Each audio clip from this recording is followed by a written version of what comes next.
guys, welcome back to another video. So the purpose of this video today is going to be talking about traveling as an obese person, somebody who's severely overweight like myself, and how I managed to travel long distances, how I managed to travel at all as an overweight person. And I'm sure that there are a lot of obese people out there who would love to travel, but they're just afraid to for certain reasons. Albeit the stigma that goes along with being overweight, the reception from public. I'm not sure how overweight people are treated in different countries, to the actual logistics of traveling, like the physical part, how it's hard, mobility wise, or plane traveling and stuff like that. Will you fit in the seats? And little fears that overweight people tend to have when it comes to traveling. Well, you're already aware of the problematic parts of traveling, so why not try and tackle those things? Take anxiety about not fitting in the seat, for example. Then you buy 2 seats. You have flown so many times and seen firsthand that you do not fit in a single seat. Several times have you proudly boasted about the fact you do not care if you're making your seat neighbor's flight miserable by spilling into their seat. So I doubt you'd ever buy 2 tickets unless you were forced to. So I'm just going to talk a bit about my personal experience, in particular in regards to my current trip coming up. Was she crying right before making this video? Her eyes are red and puffy and most of her eye makeup is smeared off. More trouble in paradise. Now, I will say, I've been saying for, months, I want to get ready for the trip. I want to lose some weight for the trip because I 100% don't dispute the fact that if I lose weight, my mobility will increase greatly. I'll feel better. I'll be able to do a lot more. And what happened? Instead of doing those things, you stuffed your face while talking about doing those things some other time. Foodie needs to realize that she has eaten herself into a state where time is a luxury she doesn't have.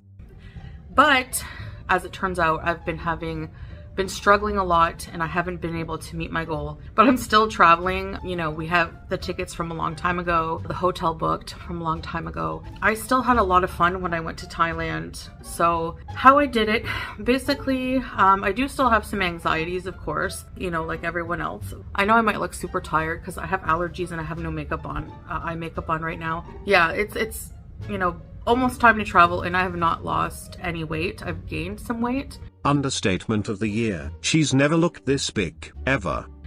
So it will be a bit harder on me. There are some ways that you can still be comfortable while traveling as an obese person, as comfortable as you can be. Obviously, losing the weight would have been ideal for me. Maybe I can, lose some weight while I'm there, continue to try, we'll see. Every day is a fight, a struggle for me. And so, yeah, but that's a topic for another time. The plane, about fitting on the planes used to be one of my biggest fears as an overweight person, and I can tell you that most of the time, there was a couple times I got lucky, but I've flown from Canada to Kuwait to the Middle East, 13-hour flight, 14 hours in the plane, many times. And most of the time I have to sit beside somebody, and I think it just depends on your body type, your body shape. And you look like you're smuggling a barrel in your shirt. All that abdominal fat that'll spill over on each side. I feel so bad for the person who will be seated next to her. Talk about a flight you'd never forget. Like, I'm an apple shape and, from the front, I still look big, but I don't look as big. I'm not as big from this way as I am sideways. So if you are pear-shaped, you carry most of your weight in your hips, you're going to have a harder time, depending on your size, with the airplane seats that are very narrow, as opposed to somebody who carries most of their weight in the abdomen. You will probably need a seatbelt extender. Okay, this is so delusional. You're not in Aragall, Foodie. Get 2 seats, what's wrong with you? But you can actually order one online. Just Google search seatbelt extender for either a universal one or a particular airline you're looking for. They do sell them on Amazon for pretty cheap. Now, I don't mind asking, that's if you're if you're not okay with asking for a seatbelt extender. I don't mind asking for a seatbelt extender. I get on the plane, they direct me to my seat. There's usually a flight attendant that is in the aisles.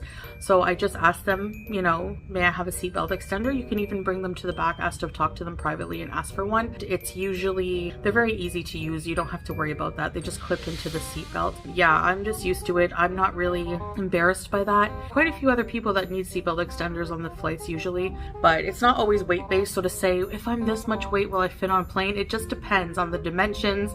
It depends on your body type.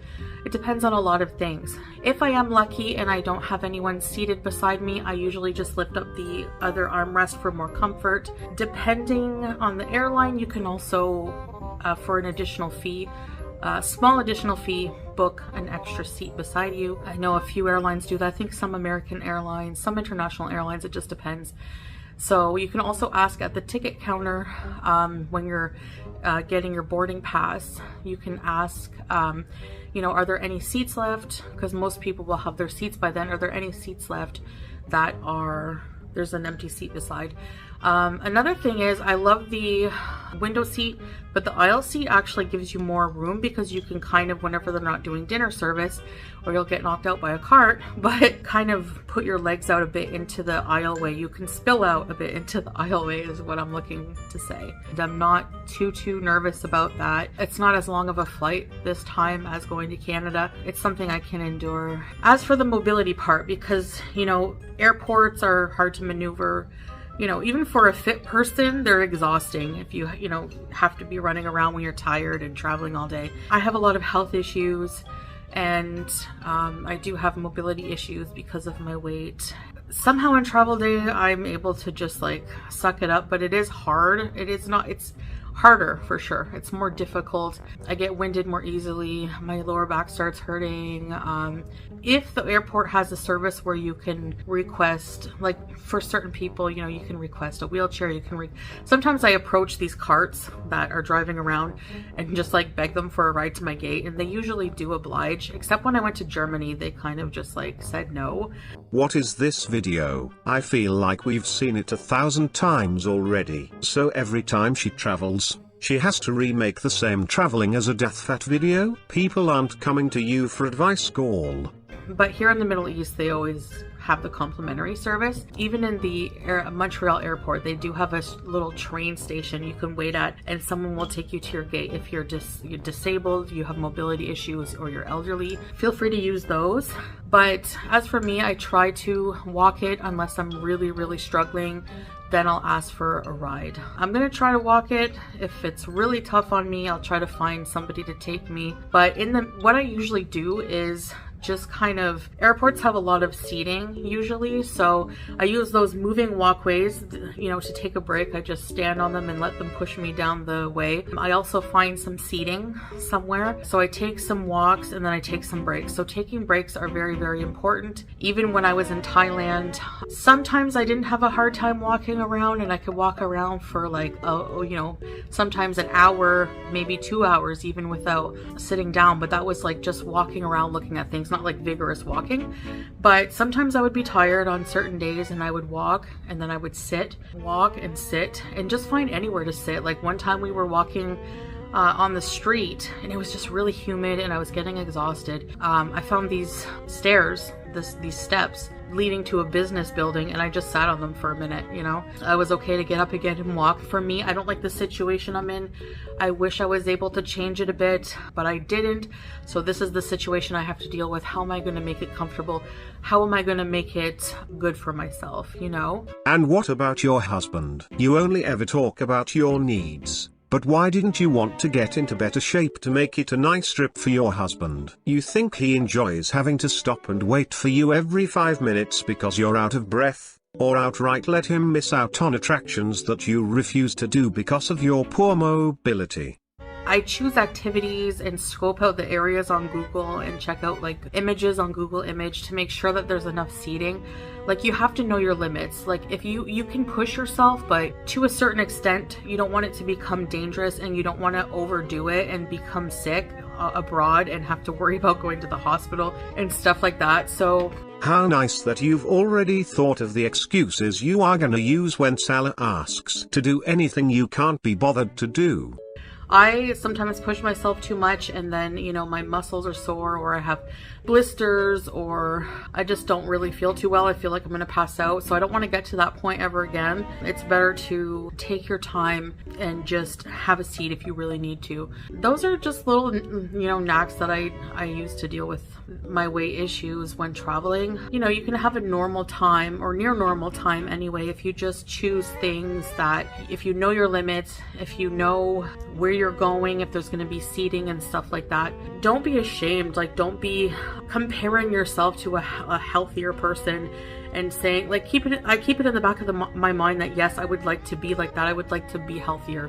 Okay, but at the same time, while I'm living this, I have to accept what I am at the moment and try to enjoy myself regardless. I'm not saying be proud of your limitations, but just don't let them deter your traveling and ruin it for you. Don't be like ashamed, like, oh, I have to take, you know, I have these mobility issues, I need certain things. Like, don't be ashamed of that, and don't try to be like, act like a thinner, more in shape person and do what they do. So anyways, so I hope that like quelled some of your anxieties. If you're overweight and you've always dreamed of traveling and you're waiting to lose weight to do it, there's always ways you can travel. So don't worry about that. You can follow along, you know, our travel journey for more. I also have some travel videos on our Salah and Chantel channel. I also have some videos on my channel as well. Anyway, thank you for listening to me. So I'm not ready to travel as I thought I would be, but we're gonna still do this. It'll, you know, be interesting and a little more challenging, but I'm head set on enjoying myself anyway and not getting too down and not dwelling on the fact that I'm not smaller, I'm not in better shape, and inshallah we will still have a good time. So anyways, that's it for now, and I'll see you in the next video. Bye.